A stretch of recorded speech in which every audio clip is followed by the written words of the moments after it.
Hello दोस्तों, welcome to my new public reaction channel पर सभी का स्वागत है। आइए वीडियो देखते हैं। वीडियो पसंद होगा तो लाइक कमेंट सब्सक्राइब कर देना। गंगा की माटी है और गंगा का पवित्र जल है और ये खाने वाली गोंद है, इसमें कोई बाहरी चीज नहीं।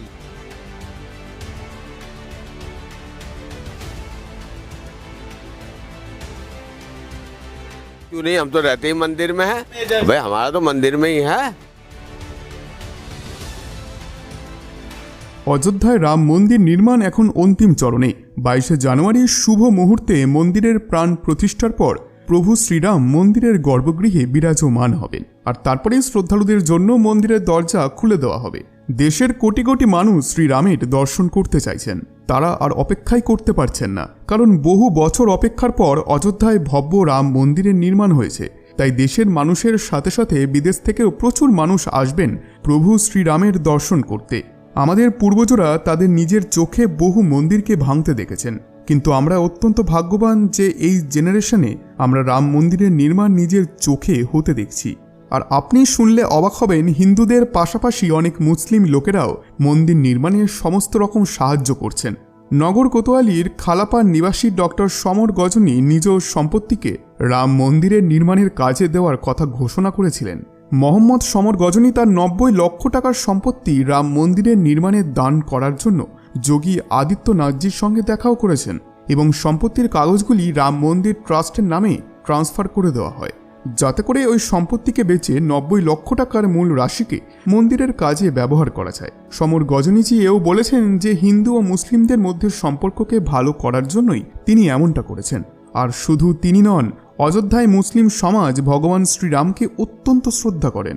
সেখানকার মুসলিম সম্প্রদায়ের মানুষ ধার্মিক অনুষ্ঠানে রাম নামের প্রদীপ প্রজ্বলিত করে দীপাবলি পালন করেছিলেন। জেলা পঞ্চায়েতের এক সদস্য একবার বলেছিলেন যে দীর্ঘ সময় পর আমাদের পূর্বপুরুষ তার মহলে বিরাজমান হবেন। তিনি বলেছেন 14 বছর বনবাস কাটানোর পর যখন রামলালা ফিরে এসেছিলেন, সেই সময় থেকেই দীপাবলি পালন করা হয়। আর যখন রামলালার বনবাস সমাপ্ত হয়েছে, সেই উপলক্ষে এবারে দীপাবলির পর্ব আমরা হিন্দু মুসলিম শিখ সবাই মিলে পালন করব, আর আমরা একসাথে প্রদীপও চালাবো। হ্যাঁ বন্ধুরা, রামলালার প্রতি এমনই ভালোবাসা ও প্রেম রয়েছে অযোধ্যার মুসলিমদের। এছাড়াও তিনি এই কথাটি বারবার মেনশন করেন যে রাম আমাদের পূর্বজ এবং আমরা তার বংশধর। এমন একই কথা কিন্তু ইন্দোনেশিয়ার মুসলিমরাও বলেন। তাদের কথায় ভগবান শ্রীরামই আমাদের অনুপ্রেরণা এবং আমরা শুরু থেকে মুসলিম ছিলাম না, আর ভগবান রামই আমাদের পূর্বজ। হ্যাঁ বন্ধুরা, আপনি শুনলে অবাক হবেন যে অযোধ্যায় যতজন মুসলিম রয়েছেন তারা ভগবান শ্রীরামকে তাদের অন্নদাতা মনে করেন। জীবনে আজ পর্যন্ত যা যা উন্নতি করেছেন তা কেবল প্রভুর আশীর্বাদের জন্যই হয়েছে, এমনটাই তারা মনে করেন। বন্ধুরা, তৃতীয় যে খবরটি আমি আপনাদেরকে দেব সেটি রামলালা ও হিন্দু সনাতন সংস্কৃতির প্রতি ভালোবাসার এক নতুন এক্সাম্পল সেট করেছে। আসলে বেনারসের এক মুসলিম আর্টিস্ট বড় একটি সাদা সুতির কাপড়ের ওপর গঙ্গার মাটি ও জলের ব্যবহার করে শ্রীমদ্ ভাগবত গীতা লিখেছিলেন। তার সাথে তিনি হনুমান চল্লিশাও লিখেছিলেন এবং অন্যান্য গ্রন্থকেও লেখার চেষ্টা করেছিলেন। এই মুসলিম আর্টিস্টের নাম হলো হাজি ইরশাদ আলী। যখন তাকে প্রশ্ন করা হয় যে তিনি এটি কিভাবে করলেন, তখন তিনি বলেন যে আমাদের গঙ্গার মাটি ও তার পবিত্র জল দিয়ে আমি এটা করেছি এবং এতে কোনো বাইরের জিনিস নেই, অর্থাৎ অন্য কোনো কিছু মেশানো হয়নি। আর আমি যে কাপড় ব্যবহার করেছি তা 100% সুতির। তিনি আরও জানান যে অনেক সময় আগে থেকেই তার পরিবারে লেখালেখির কাজ চলে আসছে, তবে 1992 সালে তার চাচাজির বয়স হয়ে যাওয়ার কারণে তিনি এই কাজ ইরশাদ আলীকে সঁপে দেন।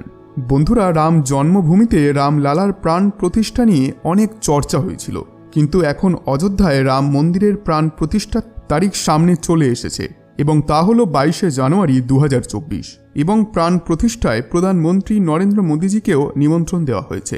প্রাণ প্রতিষ্ঠার নিমন্ত্রণ প্রধানমন্ত্রীর আধিকারিক আবাস পর্যন্তই আর সীমাবদ্ধ থাকবে না।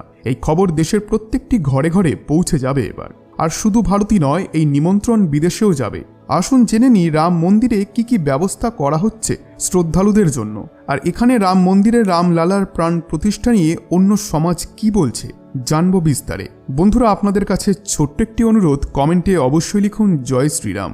নমস্কার প্রিয় দর্শক, আজব কাহিনীর আরও একটি নতুন ভিডিওতে আপনাদের সবাইকে স্বাগত। বন্ধুরা, আগামী বছর 22শে জানুয়ারি প্রধানমন্ত্রী নরেন্দ্র মোদীজি অযোধ্যার রাম মন্দিরের উদ্বোধন করবেন। এরপর মন্দিরের গর্ভগৃহে রাম লালার প্রাণ প্রতিষ্ঠা করা হবে, যার পরে শ্রদ্ধালুদের জন্য খুলে দেওয়া হবে মন্দির। আবার ওইদিকে ধন্যীপুরে এখনও পর্যন্ত মসজিদের নির্মাণ কাজ শুরু হয়নি, জানিয়ে মুসলিম সম্প্রদায়ের মানুষ অসন্তুষ্ট রয়েছেন। ইন্ডিয়ান মুসলিম লীগ অধ্যক্ষ মোহাম্মদ আনসারি পিএম মোদিজিকে অনুরোধ করেন মসজিদের যে কাজ আটকে আছে তাকে শীঘ্রই শেষ করা হোক।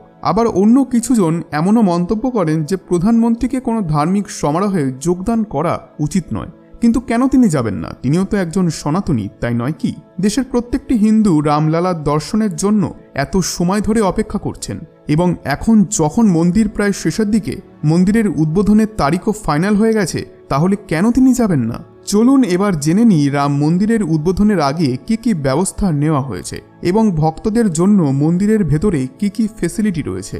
সবার প্রথমে অযোধ্যায় যাওয়ার কথা বলি, তারপর আমরা দেখব যে এখানে কি কি ব্যবস্থা রয়েছে। বন্ধুরা, আপনি দেশের যে প্রান্তেই থাকুন না কেন, সবথেকে ইজিয়েস্ট ওয়ে হলো বাই এয়ার, অর্থাৎ এরোপ্লেনের মাধ্যমে। এর জন্য অযোধ্যা এয়ারপোর্ট তৈরি হয়ে গিয়েছে। 30শে ডিসেম্বর উদ্বোধনী ফ্লাইট অযোধ্যায় পৌঁছাবে, যেখানে ইন্ডিগো অযোধ্যা এয়ারপোর্ট থেকে উড়ান শুরু করার জন্য তৈরি রয়েছে। তারপর 6ই জানুয়ারি রেগুলার ফ্লাইট দিল্লি থেকে অযোধ্যার মধ্যে শুরু হয়ে যাবে। আর বাই এয়ারে আপনি খুব সহজেই অযোধ্যায় পৌঁছাতে পারবেন। তবে এরোপ্লেনের ভাড়া বেশি হওয়ার কারণে আরও একটি অপশন রয়েছে, যেটি হলো রেলওয়ে। অযোধ্যাতে দুটি রেলওয়ে স্টেশন রয়েছে, একটি হলো অযোধ্যা ক্যান্ট এবং দ্বিতীয় হলো অযোধ্যা জাংশন। অযোধ্যা জাংশন রাম মন্দিরে যাওয়ার সবথেকে নিকটবর্তী রেলওয়ে স্টেশন। আর যেহেতু রামলালার দর্শনে প্রচণ্ড ভিড় হবে এখানে, তাই যাত্রীদের কথা মাথায় রেখে অযোধ্যা জাংশনে একটি নতুন স্টেশন বানানো হয়েছে, যেটি এখন রেডি এবং এই মাসেই শুরু হয়ে যাবে। অযোধ্যা প্রভু শ্রীরামের জন্মভূমি, যেদিকে বিহারের সীতামারি মাতা সীতার জন্মভূমি। এই জন্য বিহারের সীতামারি স্টেশন থেকে অযোধ্যার পর্যন্ত অমৃত ভারত ট্রেন খুব শীঘ্রই শুরু হবে। এছাড়াও লখনৌ থেকে গোরখপুরের মধ্যে কিছু সময় পূর্বেই বন্দে ভারত ট্রেন শুরু হয়েছিল, যেটি অযোধ্যাকেও কানেক্ট করছে। এগুলি ছাড়াও রাজধানী লখনৌ থেকে উত্তরপ্রদেশের আলাদা আলাদা শহর থেকে অনেক প্যাসেঞ্জার ট্রেন অযোধ্যায় যাতায়াত করে। এবার জেনে নেব শ্রদ্ধালুদের জন্য অযোধ্যায় কি কি ব্যবস্থা রয়েছে। বন্ধুরা, অযোধ্যায় থাকার জন্য লাক্সারি হোটেলের পাশাপাশি অনেক বাজেট ফ্রেন্ডলি হোটেলও রয়েছে। তবে আপনাদেরকে সাজেস্ট করব হোটেল বুকিং আগে থাকতেই করে নেবেন, কারণ জানুয়ারি মাস থেকে সেখানে ঘর পাওয়া মুশকিল হয়ে যাবে। তাই ডিসেম্বর মাসটাই হোটেল বুকিংয়ের জন্য সঠিক সময়। শ্রীরাম জন্মভূমি তীর্থক্ষেত্র ট্রাস্টের সদস্য কামেশ্বর চৌপালজি বলেছেন যে রাম মন্দিরের অনুষ্ঠানের আয়োজন অযোধ্যাতে 16ই জানুয়ারি থেকেই শুরু হয়ে যাবে। 22শে জানুয়ারি প্রাণ প্রতিষ্ঠা হবে। এই শুভ পরিসরে প্রায় 5000 জন সন্ত সাধু এবং আলাদা আলাদা ক্ষেত্রের শিল্পীরা তাদের কলা প্রদর্শন করবেন। প্রাণ প্রতিষ্ঠার পরবর্তী 2 দিন পর্যন্ত অনুষ্ঠান হবে। চৌপালজির কথায় রাম মন্দিরের নিমন্ত্রণ দেশের 5 লক্ষ গ্রামের মানুষদের কাছে যাবে। বন্ধুরা, এরপর কামেশ্বরজি আরও বলেন যে আমরা খুব বিবেচনা করে তবেই 22শে জানুয়ারি ডেটটিকে ফাইনাল করেছি, কারণ এটি এক শুভ সময়। রাম মন্দিরের জন্য হিন্দুরা অনেক সময় ধরে সংঘর্ষ করছে। 22শে জানুয়ারি উত্তম যোগ হওয়ার কারণে তাকে প্রাণ প্রতিষ্ঠার জন্য বেছে নেওয়া হয়েছে। বন্ধুরা, মনে রাখা প্রয়োজন যে প্রভু শ্রীরামের জন্ম অভিজিৎ যোগে হয়েছিল। অন্য তিথির তুলনায় এই যোগ 22শে জানুয়ারির পর অনেক সময় ধরে থাকবে, আর এটি কারণ প্রাণ প্রতিষ্ঠার জন্য এই তারিখটিকেই সবথেকে উত্তম বলে মনে করা হচ্ছে। 22শে জানুয়ারি প্রাণ প্রতিষ্ঠায় প্রায় 17,000 জন ভিভিআইপি গেস্ট আসবেন, যার মধ্যে প্রধানমন্ত্রী, তার সহিত দেশের বড় বড় বিজনেসম্যান ও অন্যান্য মন্ত্রীরাও রয়েছেন। আর তাদের জন্য বিশেষ আয়োজনও করা হবে। কিন্তু সাধারণ শ্রদ্ধালুদের জন্য ব্যবস্থা থাকতে হবে। অযোধ্যায় শ্রদ্ধালুদের ভোজনের বন্দোবস্ত, তাদের রামলালা দর্শন করতে দেওয়ার সুযোগ, এগুলি বেশ চ্যালেঞ্জিং হবে, কারণ ওই দিন এক ঐতিহাসিক দিন হতে চলেছে। সকল রামভক্ত এক জায়গায় জড়ো হবেন, আর সবাইকে ব্যবস্থা করে দেওয়া বেশ চ্যালেঞ্জিং হয়ে দাঁড়াবে। যারা ভিভিআইপি পাস পেয়েছেন তাদের কংগ্রাচুলেশন, আর যারা পাননি তাদেরকে এই জিনিসগুলি মাথায় রেখে তবেই সেখানে যেতে হবে। আর কামেশ্বরজির কথায় 25শে জানুয়ারি 2024 থেকে সাধারণ মানুষ রামলালার দর্শন করতে পারবেন। বন্ধুরা, আশা করছি আপনি আপনার সকল প্রশ্নের উত্তর এই ভিডিওর শেষে পেয়ে গেছেন। বন্ধুরা, ভিডিওটি ভালো লেগে থাকলে ভিডিওটিতে অবশ্যই একটি লাইক এবং চ্যানেলটিকে সাবস্ক্রাইব করতে ভুলবেন না, কারণ আমরা আপনাদের জন্য এইরকমই সনাতন ধর্ম রিলেটেড ভিডিও এনে থাকি। ধন্যবাদ।